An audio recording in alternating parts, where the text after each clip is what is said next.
Hello friends, welcome to Smart School Odia. This is the second part of subject and predicate. आमे previous class रे किसी concept विषय रे discussion करथिले ए class रे आमे आउ किसी नुआ कॉन्सेप्ट देखिबा आउ डिफरेंट टाइप्स ऑफ सेंटेंसेस रे केमिति सब्जेक्ट आउ प्रेडिकेट चिनिबा से विषय रे डिस्कशन करिबा आ किसी एग्जांपल मध्ये करिबा. So let us begin. Four types of sentences we are using, that is assertive sentence, interrogative sentence, imperative sentence and exclamatory sentences. Assertive sentence कौन ना जनरल जो सेंटेंस आम यूज करती गोटे ओपिनियन दबाकू कि फिलिंग्स गोटे सूचेबाकू कि गोटे इवेंट और statement like Dhoni is a good cricketer. This is a statement. PM Modi is coming here tomorrow. This is an event. एगुड़ाक जनरली आम आसर्टिव सेंटेंस रे रखते. इंटरोगेटिव सेंटेंस कौन ना जोटी आम क्वेश्चन पचारती WH क्वेश्चन जमती कि हु व्हाट लगे कि डज लगे से गुड़ाक इंटरोगेटिव सेंटेंस. इंपरेटिव सेंटेंस कौन ना आम जो कमांड दियंती कि किसी इंस्ट्रक्शन दियंती कि कौन से एडवाइस दियंती से गुड़ाक इंपरेटिव सेंटेंस कह जाए. नेक्स्ट आसला एक्सक्लामेटरी सेंटेंस. एक्सक्लामेटरी सेंटेंस गुड़ा जनरली आम जोटा कि कहती ओ से केते सुंदर এই टाइप्र क्वेश्चन এই टाइप्र सेंटेंस को आम एक्सक्लामेटरी नियंती. देखिए आम एग्जांपल फास्ट देखिए आसर्टिव सेंटेंस. आसर्टिव सेंटेंस रे आम प्रीवियस रे जो एग्जांपल पढ़ी से गुड़ा आसर्टिव सेंटेंस रे जीव जेमिति कि Dilip Tirkey is a famous hockey player. Eighty subject किए होता दिलीप तिर्की सब्जेक्ट होता सेमती आम केमी जाना ये किए सब्जेक्ट हम ना से हु व्हाट क्वेश्चन पचार who is a famous hockey player Dilip Tirkey answer जहाँ आसो से सब्जेक्ट हम. तेणु दिलीप तिर्की ही जो subject. Second example he is a good man. Who is a good man he. तेणु सब्जेक्ट किए हो he is a good man हो प्रेडिकेट. सेमती honesty is the best policy. What is the best policy answer आसो honesty. So honesty will be the subject. Iron is a heavy metal. What is a heavy metal? Iron. So iron subject है जो. That shirt looks nice. What looks nice? That shirt. तेणु subject कौन जो that short. ये आउ गोटे जिनस देखा subject that short hopper जिते आम एग्जांपल देखिले सबुठी सब्जेक्ट सिंगल वर्ड थिला. आम प्रीवियस क्लास रे पढ़ी सब्जेक्ट जदि सिंगल वर्ड होता है सेटा नाउन किंबा प्रोनाउन होता है. तेणु जिते सब्जेक्ट सांगरे आउ गोटे डिटरमिनर किंबा एडजेक्टिव किंबा पार्टिसिपल किंबा आर्टिकल प्रोनाउन किंबा फ्रेज गोटे सब्जेक्ट सहित मिसिकी थिबो सेटा सब्जेक्ट रो गोटे पार्ट हिसाब रे काउंट होबो. एटा को नोट कर दबो. एठी कोन अछि that short. That cone Suzuki ना कोन को शार्टटा नाइस ना सेही शार्टटा नाइस. तेणु एटा सब्जेक्ट संगे दैटटा कोन होजी एठी गोटे डिटरमिनर आउ एठी एडजेक्टिव टाइप रो काम करूची. को शार्ट ना सेही शार्ट सूचे दूजी. सो डिटरमिनर सेमती दिस दैट दिस दोज एगुड़ा सब डिटरमिनर डेमोन्स्ट्रेटिव डिटरमिनर. ये किसी एग्जांपल दे दिया है को नोट कर दो. एगुड़ा सब determiner this that this those एटा रहा demonstrative determiner. A and the article एटा भी डिटरमिनर रे जीवो. My your our their his hers whose possessive determiner. 1 2 3 number first second third ये भी डिटरमिनर हिसाब से काउंट करा जिवो जदी एटा सब्जेक्ट संगे मिसिकी थिबो ताले सेटा सब्जेक्ट रो गोटे पार्ट हम आउ सब्जेक्ट रे हेडवर्ड टा कौन हम सब नाउन है आ प्रेडिकेट रो हेडवर्ड टा वर्ब हम एबे हमें इंपरेटिव सेंटेंस देखिबा एग्जांपल 3टा एग्जांपल दिया छी close the door go there please help me imperative sentence रे कौन है ना सब्जेक्टा उह थाए आउ सेठी सबुथरे सब्जेक्टा किए थाए ना यू आम जो क्लोज द डोर कहती आम आम पाखे किए ठिया होते आम अनेक जनरली कहती कबाटा बंद कर दियो कि सेठा को जाओ तेणु तुम्हें सेठा को जाओ न कहीकि आम कही दिखती सेठा को जाओ से भी बुझा पड़े आम क्या कहते तेणु ये सब्जेक्ट उह थाए जोटा कि यू होता है तेणु इंपरेटिव सेंटेंस रे सब्जेक्ट उह थाए जोटा कि सब्जेक्ट से यू हम जोटा कि इजिली अंडरस्टैंड होमती देखा इंट्रोगेटिव सेंटेंस आम जमी जानी ना ये क्वेश्चन पचरा जाता है फास्ट एग्जांपल अच्छी half they bought the books सेमती आम भर्ब को धरिकी जमी हु व्हाट क्वेश्चन पचारुले हु पचार जो से लोक हो जदि सेटा गोटे जिनिस हो व्हाट क्वेश्चन पचार जेहेतु एठी दे अच्छी लोक अच्छा तेणु आम व्हाट न पचारि हु पचार भर्ब किए अच्छी ना but half they bought the books verb को धरिबा हु बॉट द बुक्स दे तेणु दे हो सब्जेक्ट बॉट द बुक्स हो प्रेडिकेट हाफटा कौन ना हाफटा एठी auxiliary verb half auxiliary verb और बॉट हूँ मेन भर्ब तेणु हाफटा भर्बटा के सब्जेक्ट रो पार्ट हम कि हम नहीं तेणु यहाँ हाफटा भी प्रेडिकेट गोटे पार्ट हम सेमती does he like his new school सेमती एठी मेन भर्ब किए लाइक आम सेमती सेम क्वेश्चन पचार who like his new school answer कौन आसो ही सो सब्जेक्ट हो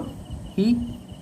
प्रेडिकेट हो like his new school does सेमती ऑक्सिलरी भर्ब तेणु सेटा भी प्रेडिकेट गोटे पार्ट हो थर्ड एग्जांपल रे when do kids want to go to bed same question पचारे who want to go to bed kids हो सब्जेक्ट व्हेन डू हो predicate part want to school हो प्रेडिकेट नेक्स्ट आसला what troubles you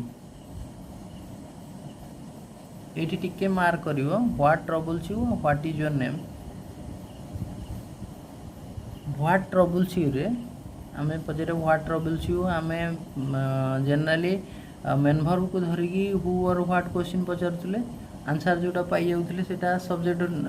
हिसाब से count करते किंतु एठी what troubles you question already troubles रे आगुरी व्हाट अच्छी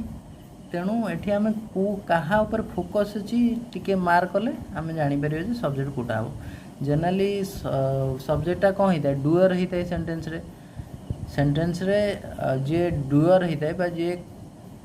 कर्ता होता है जे किसी करे सेटा को आम सब्जेक्ट कहती यही सेंटेंस रे देखिए आम व्हाट ट्रबल्स यू ले फोकस क्या ऊपर अच्छी आंसर आधे कौन हम आमर ये व्हाट ट्रबल्स यू रे आम यही सेंटेंस रो पर्पज कौन आम जाना चाहते कौ जिनटा तुमको ट्रबुल करुँच तुम उपर फोकस ना ये कौ जिनिस ट्रबुल कर फोकस अच्छी तेणु क्लीयरली व्हाट उपर फोकस अच्छी तेणु व्हाटा हो सब्जेक्ट आ गोटे जिन आम कही जिते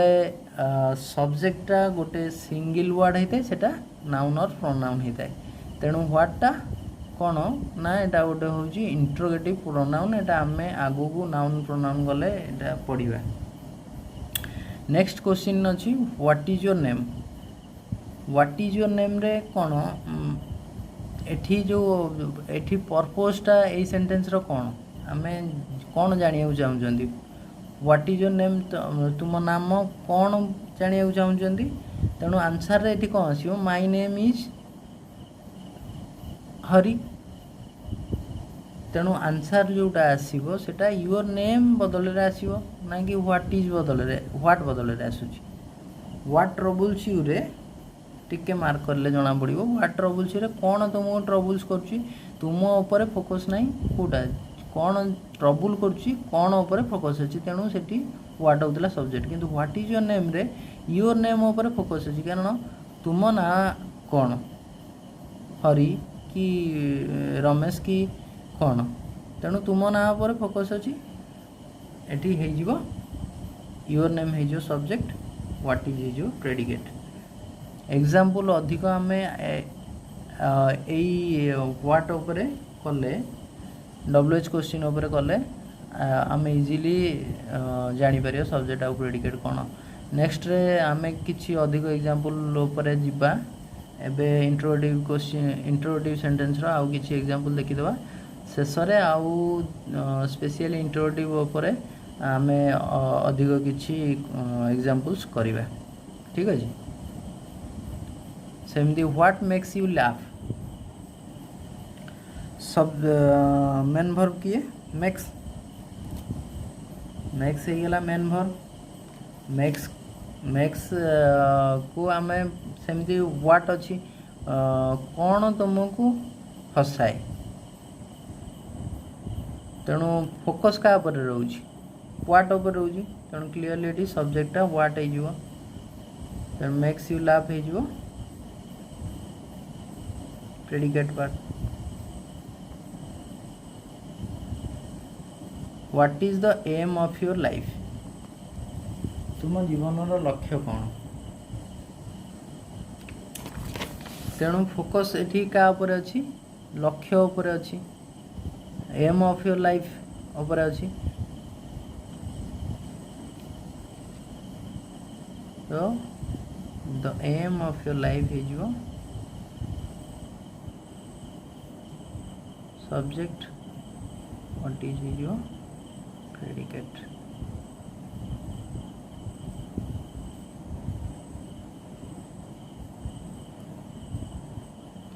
एबे आम एक्सक्लामेटरी सेंटेंस देखिबा एक्सक्लामेटरी सेंटेंस रे केमिति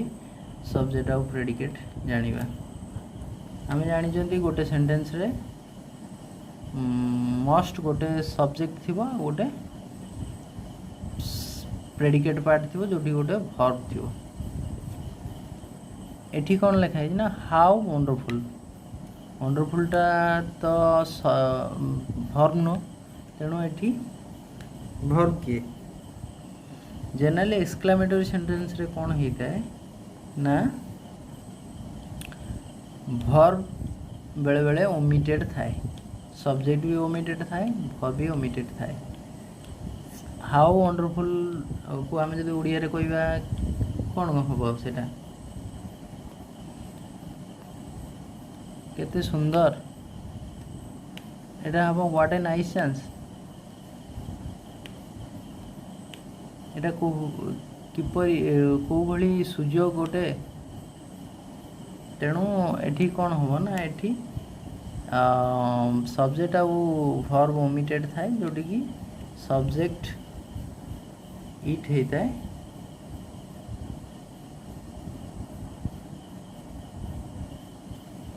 आम तो कहते हाउ वंडरफुल केते सुंदर आम यह केते सुंदर न कहीकि आम कहीदे केते सुंदर तेणु ये बुझा पड़ुची जे आम कौन छाड़ी जाइए इट छाड़ी जाइए तेणु इट एटी सब्जेक्ट आउ इज हो प्रेडिकेट तेणु सब्जेक्ट आउ प्रेडिकेट पार्ट रहा सब्जेक्ट रहा इट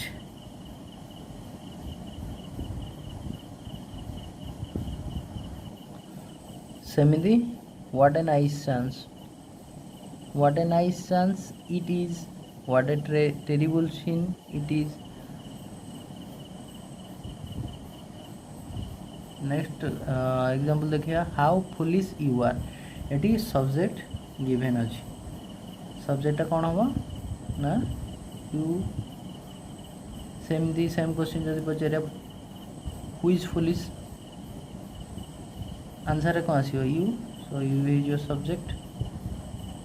यहाँ हो प्रेडिकेट पार्ट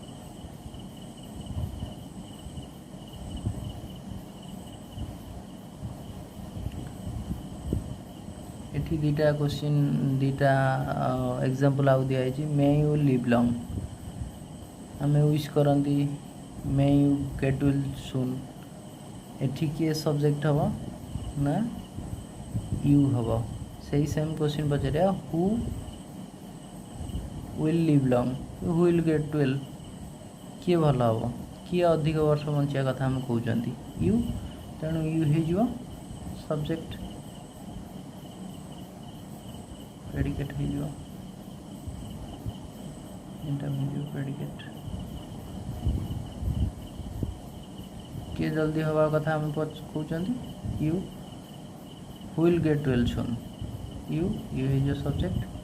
गेट वेल सून हो प्रेडिकेट मेन प्रेडिकेट पार्ट हम मेनटा प्रेडिकेट पार्ट हम सब्जेक्ट पार्ट हम नहीं कारण यहाँ डिटरमिनर नुह कि एडजेक्टिव नुह प्रीवियस नोट रे आम देखी माने सब्जेक्ट पार्ट किए किए हो पार तेणु पार्टिसिपल तो आगू देखा वर्ब रे आसो तापरे आमे पार्टिसिपल एडजेक्टिव नाउन प्रोनाउन पढ़ी सारा पर आम क्लीयरली जानी परिबा सब्जेक्ट पार्ट प्रेडिकेट पार्ट एवं जनरली सब्जेक्ट प्रेडिकेट आम हु और व्हाट क्वेश्चन करिकी सॉल्व करि परिबा तेणु एठी हमर प्रायतः कॉन्सेप्ट सरी जाइए आहुरी भी आम डीप रे जाई परिबा किंतु एतिक आम जनरली आम पर्पज सॉल्व हो आम सब क्वेश्चन करि परिबा नेक्स्ट आम जिते जीवा noun pronoun verb predicate part रो देखिबा एडजेक्टिव कौन काम करुची एडवर्ब कौन काम करुची वर्ब केते प्रकार अच्छी ये सब जिनस देखला पर प्रेडिकेट पार्ट को आउ टिके अधिक एनालिसिस कला बेले आम आउ किछि अधिक जिनस जानिबा जदि आउ किछि एग्जांपल करबा को आउ किछि एग्जांपल करबा को इच्छा थिबो ताले कमेंट सेक्शन में तले क्वेश्चन पचारे कि एग्जांपल पाई कहिले नेक्स्ट किछि एग्जांपल आउ भी किछि एग्जांपल करबा भावु जेति कि एग्जांपल सफिशिएंट हबो if you have any suggestion or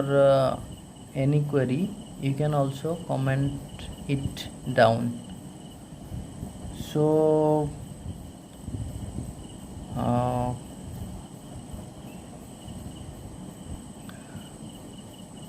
this is all about today class another thing is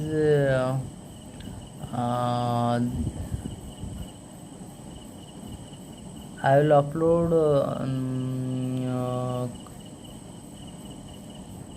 classes 3 days in a week from now onwards.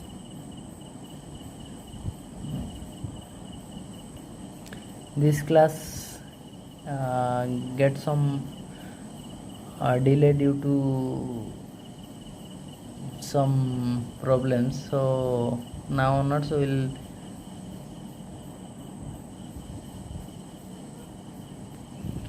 upload classes frequently and in a regular basis. So thank you for this class, thank you for watching.